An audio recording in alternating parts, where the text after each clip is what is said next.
दादा गणपती सोबत आहे, त्यामुळे आम्हाला गणपती आम्ही पुढच्या वर्षी साजरा करू धूमधडाक्यात. आरक्षण भेटल्यानंतर आम्हाला गणपती म्हणजे दादा दिसू लागला, कारण की आम्हाला गणपती म्हणजे दादा जे काय असेल ते दादाचा आमचा सण आम्ही पुढच्या वर्षी धूमधडाक्यात साजरा करू. फक्त आम्हाला ओबीसीतून आरक्षण पाहिजे म्हणजे या पाहिजे. वर्षी आम्हाला गुलालीतून घेऊन जायचं आहे. आणि पुढच्या वर्षी आम्हाला आरक्षण 100% तर भेटणारच आहे, कोर्टाने मान्यता देऊ ना देऊ, पण आम्हाला इथून जायच्या वेळेस आमचा गुलाल आम्हाला अंगावरती उधळून जायचाच आहे मुंबईवरून. नक्कीच सर, आपण बघतोय एकंदरीतच की सध्या हे लोक इथे येऊन पोहोचलेले पाहायला मिळत आहेत आणि एकंदरीतच आपण जर बघितलं तर एकंदरीत हे लोक पोहोचले.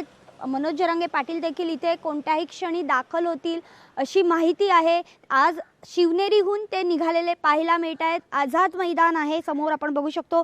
आझाद मैदान जे आहे ते त्यांच्या आंदोलनासाठी सज्ज झालेलं आहे. पोलीस फौजफाटा देखील इथे मोठ्या प्रमाणात तैनात करण्यात येणार आहे. 9:30 वाजल्यानंतर या सगळ्या आंदोलकांना आझाद मैदानात या असं पोलिसांनी सूचना दिलेल्या आहेत. मात्र तोपर्यंत आझाद मैदान सध्या बंद असल्याचं पाहायला मिळतंय. व्हिडिओ जर्नलिस्ट निकेशसह मी भाग्यश्री प्रधान आचार्य, लोकशाही न्यूज, मुंबई.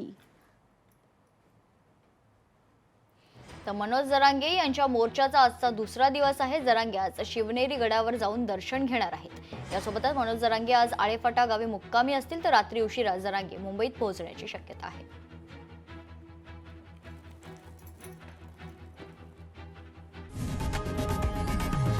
लोकशाही मराठी ऐका, पहा, जागरूक रहा.